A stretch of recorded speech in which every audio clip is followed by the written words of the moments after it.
வணக்கம் நண்பர்களே. உங்கள் வீட்டு தோட்டத்தில் உள்ள செடிகளுக்காக நீங்கள் மாதம் தோறும் ஆயிரக்கணக்கில் பணம் செலவு செய்கிறீர்களா? செடிகள் வளரவில்லை என்றாலோ அல்லது பூக்கள் பூக்கவில்லை என்றாலோ உடனே கடைக்கு சென்று விலை உயர்ந்த ரசாயனங்களை வாங்கி வருகிறீர்களா? அப்படியானால் இந்த வீடியோ உங்களுக்காக மட்டும்தான். ஒரு மிகப்பெரிய உண்மையை நான் இப்போது உங்களுக்கு சொல்லப் போகிறேன்.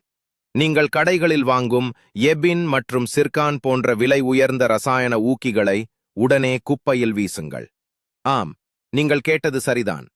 முற்றிலும் இலவசமாக உங்கள் வீட்டிலேயே கிடைக்கும் ஒரு சாதாரண பொருள் கடைகளில் விற்கப்படும் 10 விலை உயர்ந்த ரசாயனங்களுக்கு சமமாக வேலை செய்யும் என்று சொன்னால் உங்களால் நம்ப முடிகிறதா? இது பலருக்கும் தெரியாத ஒரு மிகப்பெரிய நர்சரி ரகசியம். இந்த வீடியோவை முழுமையாக பார்த்த பிறகு நீங்கள் இனி ₹1 கூட ரசாயன உரங்களுக்காக செலவு செய்ய மாட்டீர்கள். நீங்கள் தயாரா? உங்களிடம் ஒரு கேள்வி கேட்கிறேன். நீங்கள் இதுவரை செடிகளுக்காக அதிகபட்சமாக எவ்வளவு பணம் செலவு செய்திருக்கிறீர்கள்?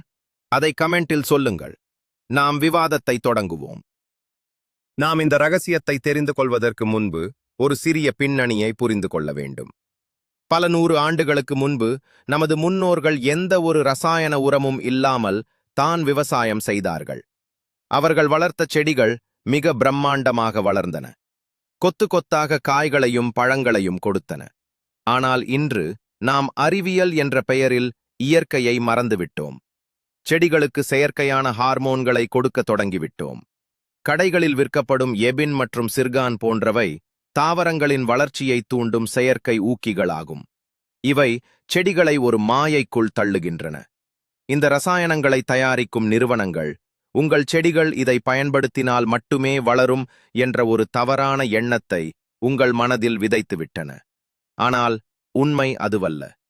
செடிகளுக்கு தேவையான வளர்ச்சி ஊக்கிகள் இயற்கையிலேயே மிக சுலபமாக கிடைக்கின்றன, அதுவும் முற்றிலும் இலவசமாக. அந்த இயற்கையான மூலப்பொருள் என்ன? அது எப்படி அந்த ரசாயனங்களை விட பல மடங்கு சிறப்பாக செயல்படுகிறது என்பதைத்தான் நாம் இப்போது விரிவாக பார்க்கப் போகிறோம். முதல் விஷயமாக, இந்த ரசாயன உரங்கள் எப்படி வேலை செய்கின்றன என்பதை நாம் புரிந்து கொள்ள வேண்டும்.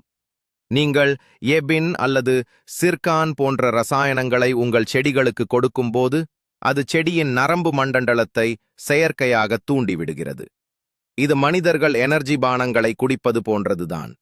அந்த நேரத்திற்கு செடி மிக சுறுசுறுப்பாக இருப்பது போல தோன்றும். ஆனால் செடியின் உட்புறத்தில் அது பெரும் சோர்வை ஏற்படுத்துகிறது. தொடர்ந்து ரசாயனங்களை பயன்படுத்தும் போது செடியின் இயற்கையான நோய் எதிர்ப்பு சக்தி முற்றிலுமாக அழிந்து விடுகிறது. ஒரு கட்டத்தில் இந்த ரசாயனங்கள் இல்லாமல் செடியால் ஒரு இலை கூட விட முடியாது என்ற நிலைமை வந்துவிடுகிறது. இதுதான் உர நிறுவனங்களின் மிகப்பெரிய வெற்றி. உங்கள் செடியை அவர்களின் ரசாயனத்திற்கு அடிமையாக்கி விடுகிறார்கள். இதை நாம் முதலில் தடுத்து நிறுத்த வேண்டும். ரசாயனங்களை கொடுப்பதை நிறுத்திய சில நாட்களுக்கு செடி சற்று சோர்வாக இருப்பது போல தெரியலாம். ஆனால் பயப்பட வேண்டாம். அது செடி தன்னைத்தானே இயற்கையாக குணப்படுத்திக் கொள்ளும் நேரமாகும். இந்த நேரத்தில்தான் நாம் நமது இலவச இயற்கை ரகசியத்தை பயன்படுத்தப் போகிறோம். இது செடிக்கு எந்த பக்க விளைவுகளையும் ஏற்படுத்தாது. இரண்டாவது முக்கியமான விஷயம் இதற்கான செலவு. நீங்கள் ஒரு சிறிய மாடி தோட்டம் வைத்திருந்தாலும் சரி அல்லது பெரிய விவசாய நிலம் வைத்திருந்தாலும் சரி, உரங்களுக்கான செலவு என்பது மிக அதிகம். விதைகளை முளைக்க வைக்க ஒரு உரம், வேர்கள் வளர ஒரு ஊக்கி, இலைகள் பச்சையாக இருக்க ஒரு மருந்து, பூக்கள் பூக்க ஒரு ஸ்ப்ரே என்று 10 விதமான பொருட்களை நீங்கள் வாங்க வேண்டியுள்ளது. ஒவ்வொன்றும் பல ₹100 விலை இருக்கும். மொத்தமாக கணக்கிட்டு பார்த்தால் நீங்கள் செடிகளிலிருந்து பெறும் பலனை விட அதற்காக செய்யும் செலவு பல மடங்கு அதிகமாக இருக்கும். இது ஒரு பொருளாதார வலை. இந்த வலையிலிருந்து தப்பிக்க ஒரே வழி இயற்கைக்கு திரும்புவதுதான். நான் சொல்லப்போகும் இந்த இலவச மூலப்பொருளை நீங்கள் பயன்படுத்தினால் இந்த 10 விதமான ரசாயனங்களுக்கும் நீங்கள் செலவு செய்யும் பணத்தை முழுமையாக மிச்சப்படுத்தலாம். அந்த பணத்தை உங்கள் குடும்பத்தின் மற்ற நல்ல காரியங்களுக்கு நீங்கள் பயன்படுத்திக் கொள்ளலாம். இது வெறும் செடிகளுக்கான மருத்துவம் மட்டுமல்ல, உங்கள் பணப்பையை பாதுகாக்கும் தந்திரமும் கூட. ரசாயனங்களை வாங்குவதை நிறுத்துவதே நமது முதல் வெற்றியாகும். சரி, இப்போது செடிகளுக்கு உண்மையில் என்னதான் தேவை என்பதை பார்ப்போம். ஒரு செடி தழைத்து வளர வேண்டும் என்றால் அதற்கு மிக முக்கியமாக தேவைப்படுவது ஆக்சின் எனப்படும் ஒரு ஹார்மோன் ஆகும். இது செடியின் வேர்களை ஆழமாக மண்ணுக்குள் செல்ல வைக்கிறது. வேர்கள் எவ்வளவு ஆழமாகவும் பலமாகவும் இருக்கிறதோ அந்த அளவுக்கு செடி ஆரோக்கியமாக வளரும். கடைகளில் விற்கப்படும் சிர்கான் போன்ற ரசாயனங்கள் இந்த ஆக்சின் ஹார்மோனை தான் செயற்கையாக கொடுக்கின்றன. ஆனால் இயற்கையிலேயே இந்த ஆக்சின் ஹார்மோன் நிரம்பி வழியும் சில தாவரங்கள் நம்மை சுற்றியே இருக்கின்றன. அவற்றில் மிக முக்கியமானது கற்றாழை மற்றும் வில்லோ எனப்படும் நாட்டு மரக்கிளைகள். ஆம் நண்பர்களே, கற்றாழை மற்றும் வில்லோ மரக்கிளைகள்தான் நமது அந்த ரகசிய மூலப்பொருட்கள். இவ்வளவு நாட்களாக உங்கள் வீட்டின் ஓரத்திலேயே அனாதையாக வளர்ந்து கிடந்த அந்த கற்றாழைக்குள்தான் பல்லாயிரம் ரூபாய் மதிப்புள்ள வளர்ச்சி ஊக்கிகள் ஒளிந்து கிடக்கின்றன. இதை எப்படி பிரித்தெடுத்து செடிகளுக்கு கொடுக்க வேண்டும் என்ற சரியான முறை பலருக்கும் தெரிவதில்லை. அதைத்தான் நாம் அடுத்து பார்க்கப் போகிறோம். கற்றாழை மற்றும் வில்லோ மரக்கிளைகளை ஏன் நாம் தேர்ந்தெடுக்கிறோம் தெரியுமா? இது ஒரு மிகச்சிறந்த உதாரணம். நீங்கள் ஒரு ரோஜா செடியின் கிளையை வெட்டி மண்ணில் நட்டு வைக்கிறீர்கள் என்று வைத்துக் கொள்வோம். அது வேர் பிடித்து வளர பல நாட்களாகும். சில சமயம் வேர் பிடிக்காமலேயே காய்ந்து போய்விடும். இதற்கு காரணம் அந்த கிளையில் வேர்களை உருவாக்கத் தேவையான ஆக்சின் ஹார்மோன் போதுமான அளவு இல்லை. இதற்காகத்தான் கடைகளில் ரூட்டிங் ஹார்மோன் என்ற பொடியை அதிக விலை கொடுத்து வாங்குகிறார்கள். ஆனால் நீங்கள் அந்த ரோஜா கிளையின் அடிப்பகுதியை ஒரு கற்றாழை துண்டிற்குள் சொருகி அப்படியே மண்ணில் நட்டு பாருங்கள். வெறும் 5 நாட்களில் அந்த கிளையிலிருந்து நூற்றுக்கணக்கான புதிய வேர்கள் வெடித்து கிளம்புவதை உங்களால் பார்க்க முடியும். இது ஒரு கண்கூடான உண்மை. கற்றாழையில் உள்ள இயற்கையான சத்துக்கள் செடியின் செல்களை வேகமாக பிரிய வைத்து புதிய வேர்களை உருவாக்குகின்றன. இது எந்த ரசாயனத்தையும் விட பல மடங்கு சக்தி வாய்ந்தது மற்றும் முற்றிலும் பாதுகாப்பானது. இதற்காக நீங்கள் ஒரு காசு கூட செலவு செய்ய வேண்டியதில்லை என்பதுதான் இதில் உள்ள மிகப்பெரிய அழகு. இப்போது நாம் இந்த சக்தி வாய்ந்த திரவத்தை எப்படி நமது வீட்டிலேயே இலவசமாக தயாரிப்பது என்பதை பார்ப்போம். இது மிகவும் எளிமையான ஒரு முறைதான். முதலில் உங்கள் தோட்டத்தில் இருக்கும் கற்றாழையிலிருந்து ஒரு பெரிய இலையை வெட்டி எடுத்துக் கொள்ளுங்கள். அதனுள் இருக்கும் அந்த ஜெல் போன்ற பகுதியை மட்டும் தனியாக பிரித்து எடுக்க வேண்டும். சுமார் 1 கப் அளவுக்கு அந்த ஜெல்லை எடுத்துக் கொள்ளுங்கள். இதனுடன் ஒரு கைப்பிடி அளவு வில்லோ மரக்கிளைகளின் இலைகள் அல்லது கொழுந்து கிளைகளை சிறு சிறு துண்டுகளாக வெட்டி சேர்த்துக் கொள்ளுங்கள். வில்லோ மரம் கிடைக்கவில்லை என்றால் கவலை வேண்டாம், வெறும் கற்றாழை மட்டுமே போதுமானது. இந்த கற்றாழை ஜெல்லை ஒரு மிக்ஸி ஜாரில் போட்டு நன்றாக தண்ணீர் ஊற்றி அரைத்துக் கொள்ள வேண்டும். சுமார் 1 லிட்டர் தண்ணீர் ஊற்றி நன்றாக கலக்கிக் கொள்ளுங்கள். இதுதான் உங்கள் செடிகளுக்கான அமிர்தம். இது கடைகளில் 1000 ரூபாய்க்கு விற்கப்படும் எபின் மற்றும் சிர்கான் திரவங்களை விட பல மடங்கு தூய்மையானது மற்றும் சக்தி வாய்ந்தது. இதை தயாரிப்பதற்கு உங்களுக்கு 5 நிமிடங்கள் கூட ஆகாது. ஆனால் இது கொடுக்கும் பலன் உங்களை ஆச்சரியத்தில் ஆழ்த்தும். ஒரு முக்கியமான கட்டுக்கதையை நாம் இங்கே உடைக்க வேண்டும். பலரும் நினைப்பது என்னவென்றால், செடிகளுக்கு எந்த அளவுக்கு அதிகமாக ரசாயன உரங்களை கொட்டுகிறோமோ அந்த அளவுக்கு செடிகள் வேகமாக வளரும் என்பதுதான். இது முற்றிலும் தவறான ஒரு எண்ணம். நீங்கள் அதிகமாக ரசாயனங்களை கொடுக்கும்போது மண்ணில் உள்ள நன்மை செய்யும் பாக்டீரியாக்கள் மற்றும் மண்புழுக்கள் அனைத்தும் செத்து மடிந்து விடுகின்றன. மண் முழுவதும் விஷமாக மாறி செத்துப்போன ஒரு பாலைவனம் போல ஆகிவிடுகிறது. உயிரில்லாத மண்ணில் நீங்கள் தங்கம் விலைக்கு உரத்தை கொட்டினாலும் செடிகள் வளராது. ஆனால் நாம் இப்போது தயாரித்த இந்த கற்றாழை திரவத்தை மண்ணில் ஊற்றும்போது நடப்பதே வேறு. இது செடிகளுக்கு ஹார்மோன்களை கொடுப்பது மட்டுமில்லாமல் மண்ணில் உள்ள கோடிக்கணக்கான நல்ல பாக்டீரியாக்களுக்கு உணவாகவும் மாறுகிறது. இதனால் மண்புழுக்கள் பெருகி மண் மிக மென்மையாக மாறுகிறது. மண் உயிருடன் இருந்தால்தான் செடிகள் ஆரோக்கியமாக இருக்கும். இந்த ஒரு இலவச திரவம் வேர்களுக்கும் சக்தி கொடுக்கிறது, மண்ணுக்கும் உயிர் கொடுக்கிறது.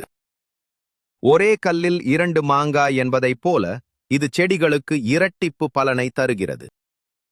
இந்த கற்றாழை திரவத்தை எப்படியெல்லாம் பயன்படுத்தலாம் என்று இப்போது பார்ப்போம். முதல் பயன்பாடு விதைகளை முளைக்க வைப்பது. நீங்கள் கடைகளிலிருந்து காய்கறி விதைகளை வாங்கி வருவீர்கள். அதை அப்படியே மண்ணில் தூவினால் அதில் பாதி விதைகள் முளைக்காமலேயே மண்ணுக்குள் அழுகிப் போய்விடும். இதனால் உங்களுக்கு பண விரயமும் கால விரயமும் தான் மிச்சம். இதை தவிர்க்க ஒரு சிறிய கிண்ணத்தில் நாம் தயாரித்து வைத்துள்ள இந்த கற்றாழை திரவத்தை சிறிது எடுத்துக்கொள்ளுங்கள். அதில் நீங்கள் நடப்போகும் விதைகளை சுமார் 12 மணி நேரம் ஊற வையுங்கள். கற்றாழையில் உள்ள சத்துக்கள் விதையின் கடினமான மேல் தோலை மென்மையாக்கி விதையின் உள்ளே ஊடுருவிச் செல்லும். அதன்பின் அந்த விதைகளை மண்ணில் நட்டு பாருங்கள். 100க்கு 100% அனைத்து விதைகளும் மிக வேகமாக முளைத்து வரும். முளைத்து வரும் செடியும் மிகவும் தடிமனாகவும் நோய் தாக்குதலை எதிர்கொள்ளும் சக்தியுடனும் இருக்கும். இதற்காக நீங்கள் கடைகளில் விற்கப்படும் விலை உயர்ந்த விதை நேர்த்தி செய்யும் ரசாயனங்களை வாங்க வேண்டிய அவசியமே இல்லை. இந்த ஒரு இலவச வழிமுறையே போதுமானது. அடுத்ததாக செடிகளின் மன அழுத்தத்தை குறைப்பது எப்படி என்று பார்ப்போம். செடிகளுக்கும் மன அழுத்தம் வருமா என்று நீங்கள் ஆச்சரியப்படலாம். கண்டிப்பாக வரும். கடுமையான கோடை காலம், அதிகப்படியான மழை அல்லது செடிகளை ஒரு தொட்டியிலிருந்து வேறு தொட்டிக்கு மாற்றும்போது செடிகளுக்கு கடுமையான மன அழுத்தம் ஏற்படும். அந்த நேரத்தில் செடிகளின் இலைகள் மஞ்சள் நிறமாக மாறி உதிரத் தொடங்கும். இந்த மன அழுத்தத்தை போக்குவதற்காகத்தான் நர்சரிகளில் எபின் என்ற ரசாயனத்தை பயன்படுத்துகிறார்கள். ஆனால் இனி உங்களுக்கு அது தேவையில்லை. நாம் தயாரித்த கற்றாழை திரவத்தை 10 பங்கு தண்ணீரில் கலந்து ஒரு ஸ்ப்ரே பாட்டிலில் அடைத்துக் கொள்ளுங்கள். வெயில் அதிகமாக இருக்கும் நாட்களிலோ அல்லது செடியை இடம் மாற்றும் போதோ இந்த திரவத்தை செடியின் இலைகள் முழுவதும் படும்படி நன்றாக ஸ்ப்ரே செய்து விடுங்கள். இது செடியின் வெப்பத்தை குறைத்து இலைகளில் உள்ள துளைகளை பாதுகாத்து செடியை ஒரே நாளில் பழைய நிலைக்கு கொண்டு வந்துவிடும். செடிகள் வாடிப் போகாமல் இருக்க இது ஒரு மிகச்சிறந்த முதல் உதவி மருந்தாகும். நான் ஒரு உண்மையான சம்பவத்தை உங்களுக்கு சொல்கிறேன். என்னிடம் ஒரு பழைய எலுமிச்சை செடி இருந்தது. அது பல மாதங்களாக எந்த ஒரு வளர்ச்சியும் இல்லாமல் இலைகளெல்லாம் சுருங்கிப் போய் குச்சி போல நின்று கொண்டிருந்தது. அக்கம் பக்கத்தில் உள்ளவர்கள் அதை வெட்டி வீசிவிடும்படி சொன்னார்கள்.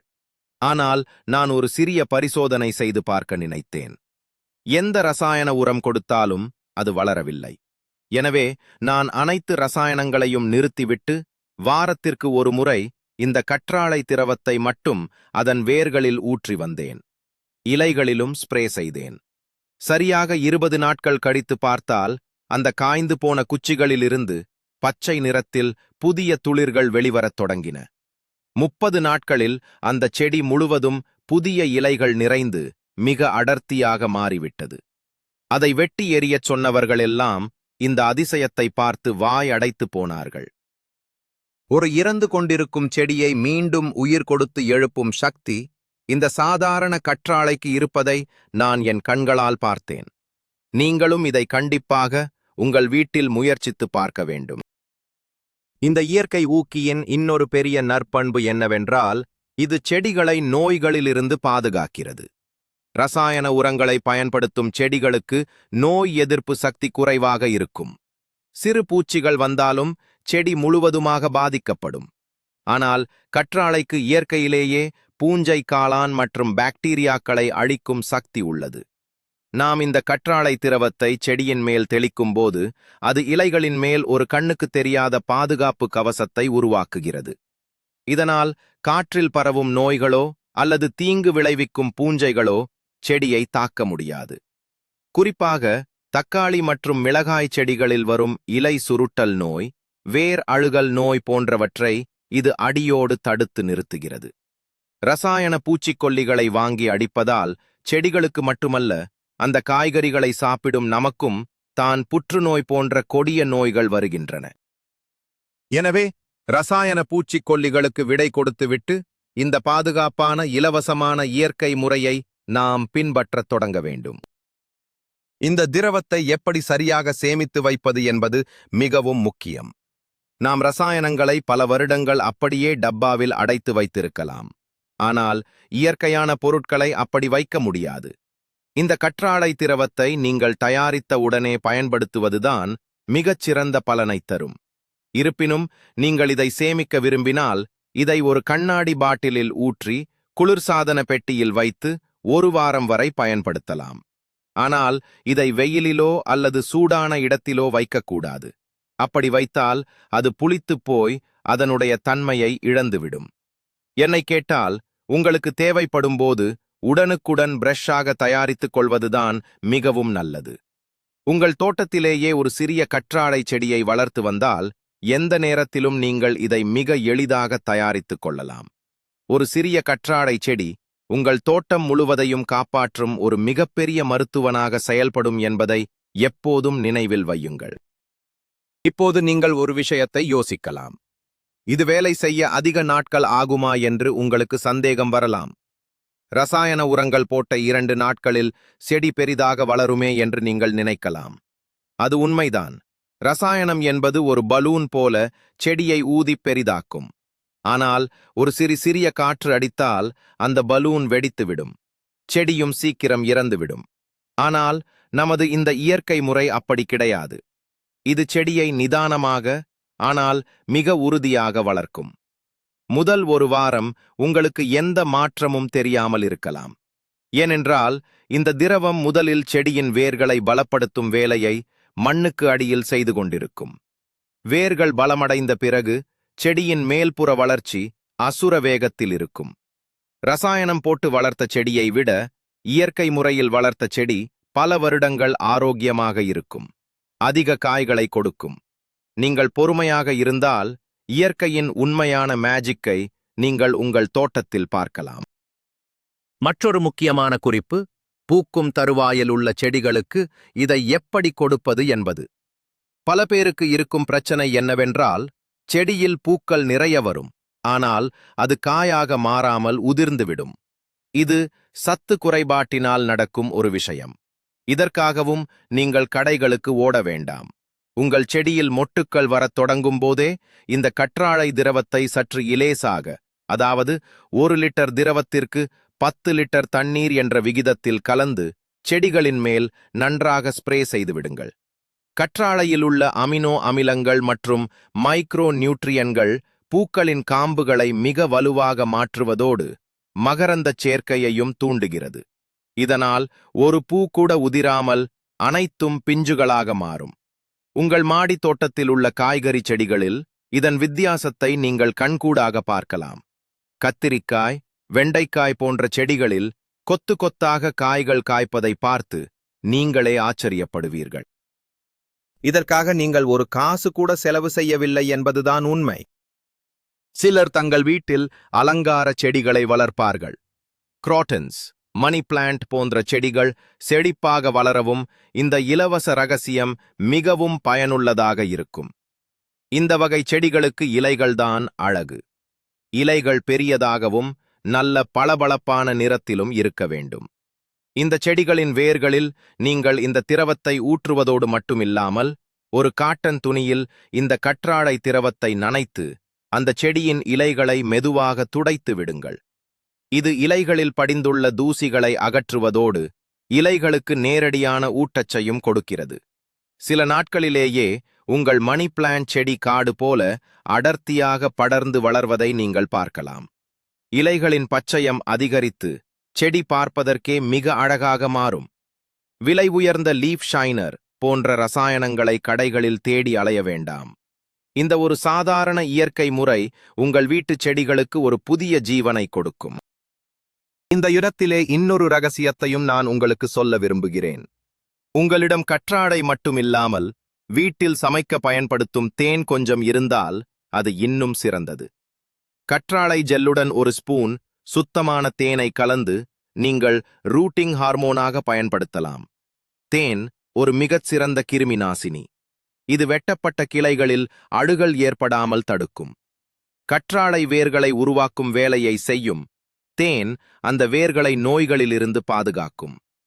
ரோஜா செடிகளை கட்டிங்ஸ் மூலம் பதியன் போடுபவர்களுக்கு இது ஒரு மிகச் சிறந்த தந்திரம். நர்சரி கார்டன்களில் ஆயிரக்கணக்கில் ரோஜா செடிகளை உற்பத்தி செய்ய அவர்கள் இந்த முறையைத்தான் ரகசியமாக பயன்படுத்துகிறார்கள். இதை அவர்கள் வெளியில் யாருக்கும் சொல்ல மாட்டார்கள். ஏனென்றால் இதை சொன்னால் அவர்களின் ரசாயன உர வியாபாரம் பாதிக்கப்படும். ஆனால் இன்று அந்த ரகசியத்தை நான் உங்களுக்கு உடைத்து விட்டேன். இனி நீங்களே உங்கள் வீட்டின் மாடியிலேயே ஒரு சிறிய நர்சரியை உருவாக்கிக் கொள்ளலாம். நண்பர்களே, நாம் இயற்கையை விட்டு எவ்வளவு தூரம் விலகி வந்து விட்டோம் என்பதை சற்று சிந்தித்துப் பாருங்கள். செடிகளுக்கு தண்ணீர் ஊற்றுவது, உரம் போடுவது எல்லாமே இன்று ஒரு வியாபாரமாக மாறிவிட்டது. நாம் சாப்பிடும் காய்கறிகளில் கூட இன்று ரசாயனங்கள் தான் நிறைந்துள்ளன. இதை மாற்றும் பொறுப்பு நம் ஒவ்வொருவர் கையிலும் தான் இருக்கிறது. நம் வீட்டு மாடியில் வளர்க்கும் அந்த 4 செடிகளுக்காவது நாம் ரசாயனங்களை பயன்படுத்தாமல் இருப்போம். ஆரம்பத்தில் இது சற்று கடினமாகத் தோன்றலாம். ஆனால் நீங்கள் இந்த இயற்கை முறைக்கு பழகிவிட்டால் இதைவிட எளிமையான மற்றும் மகிழ்ச்சியான விஷயம் வேறு எதுவும் இல்லை என்பதை நீங்கள் உணர்வீர்கள். உங்கள் கைகளால் நீங்கள் தயாரித்த ஒரு இயற்கை உரம் ஒரு செடியை எப்படி வளர்க்கிறது என்பதை பார்க்கும்போது கிடைக்கும் அந்த திருப்தி எந்த கடையில் வாங்கும் பொருளிலும் உங்களுக்கு கிடைக்காது. பணத்தை மிச்சப்படுத்துவதை தாண்டி இது நமக்கு ஒரு ஆத்ம திருப்தியை கொடுக்கும் ஒரு செயலாகும். இன்னொரு முக்கியமான விஷயத்தை நாம் கவனிக்க வேண்டும். ரசாயன உரங்களை பயன்படுத்துவதால் நிலத்தடி நீர் எவ்வளவு மோசமாக பாதிக்கப்படுகிறது தெரியுமா? நீங்கள் செடிக்கு ஊற்றும் ரசாயனங்கள் மண்ணில் ஊடுருவி இறுதியில் நிலத்தடி நீருடன் கலக்கிறது. அந்த நீரைத்தான் நாம் குடிப்பதற்காக எடுக்கிறோம். மறைமுகமாக நாம் செடிக்கு வைக்கும் விஷம் நமக்கே திரும்ப வருகிறது. ஆனால் இந்த கற்றாழை போன்ற இயற்கை ஊக்கிகளை நாம் பயன்படுத்தும் போது அது மண்ணை சுத்தப்படுத்துகிறது, நிலத்தடி நீரை பாதுகாக்கிறது. நாம் ஒரு சின்ன மாடி தோட்டம் வைத்திருந்தாலும் அங்கு நாம் செய்யும் இந்த சிறிய மாற்றம் நமது பூமியை காப்பாற்ற ஒரு சின்ன படியாக இருக்கும். அடுத்த தலைமுறைக்கு நாம் ஒரு நல்ல ஆரோக்கியமான மண்ணை விட்டுச் செல்ல வேண்டுமென்றால் இன்று முதலே நாம் ரசாயனங்களை புறக்கணிக்க வேண்டும். எபின் வேண்டாம், சிர்கான் வேண்டாம். நமது வீட்டுத் தோட்டத்தில் உள்ள இயற்கையே நமக்கு போதும் என்ற முடிவை நாம் இன்று எடுக்க வேண்டும். இந்த இலவச இயற்கை ஊக்கியை எப்போது செடிகளுக்கு கொடுக்க வேண்டும் என்ற நேரம் மிக முக்கியமானது. எந்த ஒரு உரத்தையும் கடுமையான வெயிலில் செடிகளுக்கு கொடுக்கக்கூடாது. அது ரசாயனமாக இருந்தாலும் சரி, இயற்கையாக இருந்தாலும் சரி. இந்த கற்றாழை திரவத்தை நீங்கள் மாலை நேரங்களில் சூரியன் மறைந்த பிறகு செடிகளுக்கு கொடுப்பதுதான் மிகச் சிறந்த பலனை தரும். இரவு முழுவதும் செடிகள் நிம்மதியாக ஓய்வெடுக்கும் போது இந்த சத்துக்களை வேர்கள் மெதுவாக உறிஞ்சி எடுத்துக்கொள்ளும். காலையில் சூரியன் உதிக்கும் போது செடி மிக புத்துணர்ச்சியாக இருப்பதை நீங்கள் பார்க்கலாம். மாதத்திற்கு 2 முறை இதை உங்கள் தோட்டத்தில் உள்ள அனைத்து செடிகளுக்கும் கொடுத்து வாருங்கள். அது காய்கறி செடியாக இருந்தாலும் சரி, பூச்செடியாக இருந்தாலும் சரி, அல்லது பழமரங்களாக இருந்தாலும் சரி, அனைத்திற்கும் இது ஒரு அமிர்தம் போல செயல்படும். சரியான நேரத்தில் சரியான அளவில் கொடுக்கும்போதுதான் இயற்கை அதன் முழு சக்தியையும் நமக்கு காண்பிக்கும். சில விவசாய நண்பர்கள் கேட்கலாம், இது பெரிய நிலங்களுக்கு சாத்தியமா என்று. கண்டிப்பாக சாத்தியம். பெரிய நிலங்களுக்கு நீங்கள் பெரிய அளவில் கற்றாழையை அரைக்க வேண்டியதில்லை. விவசாய நிலங்களில் ஆங்காங்கே கற்றாழை செடிகளை வளர்த்துவிட்டாலே போதும். மேலும் பஞ்சகவ்யா, ஜீவாமிர்தம் போன்ற பாரம்பரிய இயற்கை உரங்களுடன் இந்த கற்றாழையை சேர்த்து ஊற வைத்து பாசன நீரில் கலந்துவிடலாம். இது பல ஏக்கர் நிலங்களுக்கு ஒரு மிகச்சிறந்த வளர்ச்சி ஊக்கியாக செயல்படும். பல முன்னோடி இயற்கை விவசாயிகள் இன்று எந்தத ஒரு வெளி உரமும் வாங்காமல் தங்கள் வயலிலேயே கிடைக்கும் பொருட்களை வைத்துத்தான் பல லட்சங்களை லாபமாக சம்பாதிக்கிறார்கள். செலவை குறைப்பதே லாபத்தை அதிகரிப்பதற்கான முதல் வழி. அந்த வகையில் விலையுயர்ந்த ரசாயன பாட்டில்களை தூக்கி எறிந்துவிட்டு இந்த எளிய செலவில்லாத முறைக்கு மாறுவது விவசாயிகளுக்கும் மிகச்சிறந்த பொருளாதார பலன்களை தரும் என்பதில் எந்த ஒரு சந்தேகமும் இல்லை. இறுதியாக ஒரு சின்ன வார்த்தை. உங்கள் செடிகள் உங்களிடம் பேசுவதில்லை என்று நினைக்காதீர்கள். இலைகளின் நிறம், பூக்களின் தன்மை, செடியின் வளர்ச்சி இவை அனைத்துமே செடிகள் உங்களிடம் பேசும் மொழிகள்தான். செடி சோர்வாக இருந்தால் அது பசியால் வாடுகிறது என்று அர்த்தமில்லை. சில சமயம் நாம் கொடுக்கும் அதிகப்படியான ரசாயனங்களால் அது மூச்சு முட்டி தவிக்கிறது என்று அர்த்தம். செடிகளுக்கு சுதந்திரம் கொடுங்கள். இயற்கையான காற்றும் நல்ல நீரும் நாம் தயாரித்த இந்த இலவச இயற்கை ஊக்கியும் மட்டுமே போதும். 1 மாதம் மட்டும் நீங்கள் உங்கள் செடிகளுக்கு இந்த ரசாயன விடுமுறையை கொடுத்து பாருங்கள். உங்கள் செடிகள் எவ்வளவு சந்தோஷமாக துள்ளி குதித்து வளர்கின்றன என்பதை நீங்களே உங்கள் கண்களால் பார்ப்பீர்கள். நர்சரிக்காரர்கள் சொல்லும் பொய்யான வாக்குறுதிகளை நம்பி ஏமாற வேண்டாம். இயற்கை இலவசமானது, அதுவே என்றென்றும் உண்மையானது. நண்பர்களே, இன்று நாம் பார்த்த இந்த தகவல் உங்களுடைய செடி வளர்ப்பு முறையை முற்றிலுமாக மாற்றியிருக்கும் என்று நான் நம்புகிறேன். 10 விதமான ரசாயனங்கள் செய்ய முடியாத ஒரு மிகப்பெரிய மேஜிக்கை எந்த ஒரு செலவும் இல்லாமல் உங்கள் வீட்டின் ஓரத்தில் கிடக்கும் ஒரு சாதாரண கற்றாரை செய்துவிடும் என்பதை நீங்கள் இப்போது தெரிந்து கொண்டீர்கள். இனிமேல் எபின், சிர்கான் போன்ற பெயர்களை கேட்டு நீங்கள் பயப்படவோ அல்லது அதற்காக பணத்தை செலவு செய்யவோ தேவையில்லை. ரசாயனங்களை முற்றிலுமாக தூக்கி எறியுங்கள். இயற்கைக்கு திரும்புங்கள். உங்கள் செடிகளை ஆரோக்கியமாக வளர்ப்பது மட்டுமல்லாமல் உங்கள் பணத்தையும் இந்த பூமியையும் சேர்ந்தே காப்பாற்றுங்கள். இந்த வீடியோ உங்களுக்கு பயனுள்ளதாக இருந்திருந்தால் மறக்காமல் ஒரு லைக் பண்ணுங்க. உங்களுடைய நண்பர்கள் மற்றும் உறவினர்களுக்கும் இதை ஷேர் பண்ணுங்க. நீங்கள் உங்கள் செடிகளுக்கு எந்த மாதிரியான இயற்கை உரங்களை இதுவரை பயன்படுத்தி இருக்கிறீர்கள்? அதில் உங்களுக்கு கிடைத்த அனுபவம் என்ன என்பதை கமெண்ட் செக்ஷனில் சொல்லுங்கள். நாம் எல்லாரும் தெரிந்து கொள்வோம். இதுபோல பல பயனுள்ள தகவல்களுக்கு நமது சேனலை சப்ஸ்கிரைப் செய்து பெல் பட்டனை கிளிக் பண்ணுங்க. இயற்கையோடு இணைவோம், இனிதே வாழ்வோம். நன்றி, வணக்கம்.